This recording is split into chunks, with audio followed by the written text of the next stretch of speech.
तीनों को मिक्स कर लो, ग्राइंडर से काट के तीनों को मिक्स करके एक साथ उसमें हमारी थी टोटल मिक्स राशन। तो उससे क्या है, जानवर जो क्या स्टोर करता है, जानवर के एक पेट के 4 भाग होते हैं, जो रूमन में वो स्टोर करता है जानवर। जब जानवर स्टोर करेगा खाएगा, फिर दिन भर उसको क्या है, पानी की मात्रा दीजिए।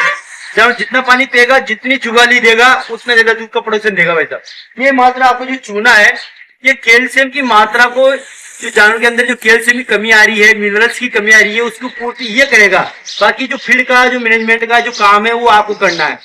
अगर जैसे आप वो सब कुछ दे रहे हो लेकिन